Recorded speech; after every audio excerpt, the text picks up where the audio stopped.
Hola hermanos, que el Señor les bendiga.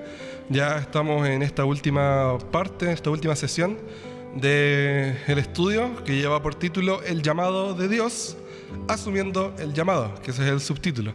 Y ya estamos en la parte de asumiendo el llamado. Vimos la primera parte teórica y ahora comenzaríamos con una parte práctica. ¿Podrías explicarnos más o menos de qué va a ir esta parte práctica? Claro, a modo de conclusión del tema, la idea de esta parte práctica es que nos enfrentemos a preguntas retóricas para ver cómo estamos funcionando nosotros como cristianos. Si aún hay cosas que necesitamos cambiar, si hay algunas cosas que estamos haciendo mal. Este es un momento de reflexión para cada uno de los que puedan oír este mensaje. Para cada uno de los que quizá de la parte 1 a 4 quedaron llenos de dudas. Quizás este es el momento de sentarse y meditar en torno a lo que han aprendido, en torno a la palabra del Señor. Así que nos vamos a dejar con una serie de preguntas retóricas en torno a alguna temática y que el Señor sea dándole claridad a esto. Y si tiene dudas por sí solo, busque un hermano, converse de esto y no se quede con la incertidumbre, sino que recuerde que no está solo en este camino, sino que somos una iglesia, un cuerpo y una comunidad. En esta parte práctica, lo primero que nos vamos a plantear es si nosotros como cristianos estamos imitando el ejemplo de Cristo. Vamos a ver a esto a la luz de la palabra que nos dice Efesios 5, del 1 al 11. Nos vamos a dividir en dos partes. Voy a leer hasta el versículo 6 y continúa el hermano Ignacio en adelante. Dice así: sed pues imitadores de Dios como hijos amados, y andad en amor como también Cristo nos amó, y se entregó a sí mismo por nosotros, ofrenda y sacrificio a Dios en olor fragante. Pero fornicación y toda inmundicia o avaricia ni aun se nombre entre vosotros, como conviene a santos, ni palabra deshonesta, ni necedad, ni truanería, que no convienen, sino antes bien acciones de gracias. Porque sabéis esto, que ningún fornicario o inmundo o avaro que es idólatra tiene herencia en el reino de Cristo y de Dios. Nadie os engañe con palabras vanas, porque por estas cosas viene la ira de Dios sobre los hijos de la desobediencia. No seáis pues partícipe con ellos, porque en otro tiempo erais tinieblas, mas ahora sois luz en el Señor. Andad como hijos de luz, porque el fruto del Espíritu es toda bondad, justicia y verdad, comprobando lo que es agradable al Señor. Y no participéis en las obras infructuosas de las tinieblas, sino más bien repréndelas. Y aquí se nos da una serie de consejos de cómo llevar nuestra vida. Y esta es una parte más práctica y que podemos ver de que la palabra nos llama a hacer algunas cosas y apartarnos de algunas cosas. Entonces ahora yo lo enfrento a dos preguntas a los que están oyendo. La primera pregunta es: ¿reflejo a Cristo en mi actuar? Cuando yo voy por la calle, cuando estoy en el trabajo, cuando estoy con mis padres, cuando estoy con mi familia, ¿reflejo de alguna forma a Cristo? ¿Reflejo esta luz de Cristo? Porque recordemos que nosotros somos los mensajeros de esta palabra. Y es verdad, muchas veces nosotros podemos predicar solo con el ejemplo, solo con buenas costumbres, solo con buenas acciones. Y esto también no se nos tiene que olvidar, porque en mi diario vivir debemos reflejar a Cristo. Entonces yo les dejo esta pregunta: ¿reflejo a Cristo con mi actuar? Y la otra pregunta: ¿hay cosas que necesito cambiar en mi vida? A la luz de lo que acabamos de leer en Efesios, ¿hay cosas que están contaminando mi diario vivir? ¿Hay pecados a los cuales yo aún no he renunciado? Ese tipo de cosas son las que nos tenemos que plantear en esta hora, porque ya estamos concluyendo una temática, pero es súper importante que hagamos un autoanálisis a nuestra vida y veamos qué es lo que quiere Cristo en nuestra vida, qué es las cosas que aún necesitan ser cambiadas, qué cosas necesitan restaurarse, qué cosas necesitan echarse fuera y qué cosas Cristo tiene que poner dentro de nuestra vida. Quizás como un dato también para compartir, más que nada una experiencia. Me acuerdo una vez que estaba con un compañero de universidad con el cual siempre tuvimos una muy buena relación, conversábamos todo. Él ya no es compañero mío porque él se cambió de carrera, pero en el tiempo que tuvimos para conversar, en una oportunidad en específico, después de que yo lo había invitado al grupo bíblico universitario, había tenido tiempo con él para que él me hiciera preguntas sobre el Evangelio, me pilló muy desprevenido que una vez estábamos conversando y él me dijo: oye, tú me recuerdas a Jesús. Y eso no para gloria mía, porque en el momento me sentí muy mal por lo que me dijo, no porque no quiera reflejar a Cristo, sino que porque sentía que la verdad no estaba reflejando a Cristo, pero él me dijo, sabes que tú me recuerdas a Jesús. Mucho era también para quizás cambiar un poco muchas cosas que habían en mi vida que necesitaba cambiar. Me llegó como una patada en el estómago, como un rodillazo en el estómago cuando me dijo eso, porque me hizo pensar también, debo seguir reflejando más a Cristo en todos los lugares donde necesite o haya necesidad de nuestro Señor. La siguiente serie de preguntas que nos deberíamos hacer tiene que estar en ronda en torno a esto. Todos debemos estar facultados para hablar de Dios. Ya vimos en las primeras partes el por qué, el para qué y cómo nos llama Dios, pero tenemos que tener súper claro esto, porque si no tenemos claro el mensaje que vamos a entregar, va a ser un mensaje defectuoso, va a ser un mensaje erróneo.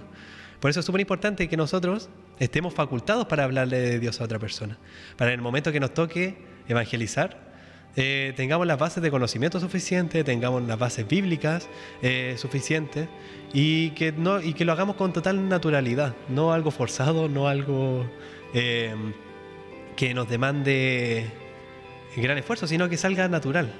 Joaquín, ¿puedes compartirnos Marcos 15, perdón? Marcos 16:15 dice así: y les dijo, id por todo el mundo y predicad el evangelio a toda criatura. Y ahora yo le hago estas preguntas a ustedes. ¿Tengo claro el mensaje que debo entregar? Me gustaría que meditaran en esta pregunta, porque si no, vas a tener que estudiar de la palabra. Y la segunda pregunta es, ¿practico lo que predico? Porque mucha crítica se le hace a la iglesia moderna, de que somos doble estándar, de que dentro de la iglesia somos de cierta forma y afuera somos de distintas formas. ¿Practicamos lo que predicamos? Y es una de las reflexiones que tenemos que tener también en esta hora. Me gustaría compartirle un versículo que se encuentra en Lucas 12:12, por si es que alguno tiene duda o alguno tiene miedo de ir a hablarle a otra persona del Señor, que dice así: porque el Espíritu Santo os enseñará en la misma hora lo que debáis decir. Confiemos en esta promesa. Aprendamos a escuchar al Espíritu Santo. Hagámosle caso al Espíritu Santo, que es el mismo Espíritu de Dios, el que nos está encomendando una labor. Sí, me acuerdo que con los jóvenes de acá de la iglesia una vez hicimos un taller de cómo evangelizar y pusimos situaciones prácticas de cómo evangelizar a cierto tipo de personas. Entonces yo creo que es algo que nosotros debemos practicar constantemente, o sea, recordarnos el evangelio constantemente y practicar cómo sería esta situación en la cual yo voy a compartir el evangelio. Muchas veces es con familiares o gente súper cercana, pero cómo nos ponemos en la situación real, cómo nos atrevemos a predicar el evangelio y cómo entendemos que el Espíritu nos da el ánimo, la fuerza para poder salir adelante. Claro, por eso es súper importante que nos planteemos estas preguntas y meditemos en ellas. La siguiente serie de preguntas va a estar en torno a tomar decisiones. Nosotros como cristianos tenemos que estar dispuestos a tomar decisiones y de la manera más responsable posible. Veamos qué nos dice Lucas 9, los versículos 23 y el 62. Y decía a todos: si alguno quiere venir en pos de mí, niéguese a sí mismo y tome su cruz cada día y sígame. Y el versículo 62 dice: y Jesús le dijo: ninguno que poniendo su mano en el arado mira hacia atrás es apto para el reino de Dios. Y esta es una pregunta bastante fuerte la que nos hacemos. ¿Estoy dispuesto a seguir a Cristo entendiendo la responsabilidad que esto conlleva? Porque dispuesto a Cristo podemos decirlo muy a la ligera, pero si lo tomamos con la real responsabilidad, el real peso, estamos también dispuestos a asumir lo que conlleva esto. No sé qué piensas de esto, Joaquín. Me llama la atención porque entendiendo la responsabilidad nos hace partícipes también, redundando de nuevo de esta responsabilidad, siendo nosotros también quienes vamos a tener que rendir cuentas. Siendo que muchas veces nos da como miedo esto de decir que tenemos que rendir cuentas delante de Dios, pero ante toda decisión que nosotros tomamos igual tenemos que rendir cuentas delante de Dios. Entonces es importante reconocer la responsabilidad. Claro. Y quedémonos con este versículo que dice: ninguno que poniendo su mano en el arado y mira hacia atrás es apto para el reino de Dios. Recordemos hacia dónde vamos, recordemos qué es lo que ha hecho Cristo por nuestra vida y sigamos este camino, no mirando al hombre que dejamos atrás, sino al hombre que Cristo hizo de nuevo. Un concepto que deberíamos hacer en una serie de preguntas es a reordenar nuestras prioridades, porque es súper importante como cristianos que nuestra prioridad sea Cristo, que Él sea lo primero ante cualquier cosa que pueda surgir. ¿Qué nos dice Gálatas 2:20? Dice así: con Cristo estoy juntamente crucificado, y ya no vivo yo, mas Cristo vive en mí. Y lo que ahora vivo en la carne, lo vivo en la fe, en la fe del Hijo de Dios, el cual me amó y se entregó a sí mismo por mí. Entonces ahora nos hacemos una serie de preguntas. ¿Cristo es lo más importante, es lo primero en mi vida? Me voy a repetir la pregunta. ¿Cristo es lo primero en mi vida? Y la segunda, ¿ha sido crucificado nuestra carne junto a Cristo? En estas preguntas meditemos, porque muchas veces como cristianos no ordenamos bien nuestras prioridades. No sé qué piensas de esto, Joaquín. Yo creo que volver a Cristo, lo primero en nuestra vida, es primordial, pero es también una de las cosas más difíciles en la vida de un cristiano. El tener a Cristo como prioridad siempre nos tiene que llevar a pensar a qué es lo que haría Cristo en esta situación, cómo lo haría Cristo, no solamente qué, sino que cómo, y también entender el por qué. O sea, las mismas preguntas que nosotros nos respondimos sobre el llamado de Dios son las que nosotros deberíamos hacernos cuando nosotros ejecutamos el llamado de Dios. Con esta serie de preguntas damos término a este estudio, con la idea de que ustedes reflexionen en todo lo que hemos aprendido, en todo lo que hemos por primera vez escuchado, en todo lo que nos ha hecho sentido en esta serie de temáticas. Los voy a dejar con una reflexión final que se encuentra en Apocalipsis, capítulo 3, versículo 20. Es un mensaje que se le entrega a la iglesia a la Odisea y que podemos hacer propio cada uno de nosotros. Y que dice así: he aquí, yo estoy a la puerta y llamo. Si alguno oye mi voz y abre la puerta, entraré en él y cenaré con él y él conmigo. Y es súper importante cómo Cristo se hace la alusión a él o lo compara con una puerta, porque él está llamando, pero una puerta nosotros podemos decidir si abrirla o no, si acatar el llamado o no. Y ojalá nosotros como cristianos hagamos caso a esa puerta, recibamos al que está detrás de esa puerta, que es Cristo. No sé si tiene algo para finalizar este estudio, Joaquín.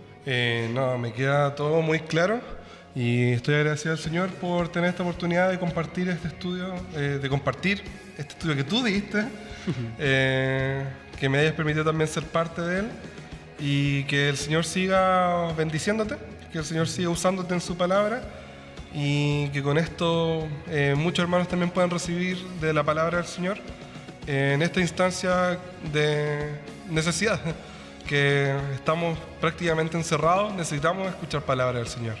¿Algunas palabras para finalizar? Sí, si algún otro hermano se anima con un devocional o quiera venir aquí al templo, nos puede avisar a cualquiera de nosotros para poder ayudarle a hacer un formato similar. Quizás conversar alguna temática, quizás conversar algunos versículos. Si algún hermano quiere venir y cantar una alabanza, puede hacerlo. Estos medios están disponibles para cada uno que lo aprovechen. Estamos grabando desde la iglesia, con recursos de la iglesia. Así que el Señor les bendiga, que el Señor llene de bendiciones sus vidas, y que en estos tiempos de crisis, en estos tiempos de conmoción, sean los que más busquemos al Señor. Bueno, que el Señor les bendiga, y así concluimos este estudio. Muchas gracias por poder ser partícipe del estudio también. Que el Señor les bendiga mucho. Bendiciones.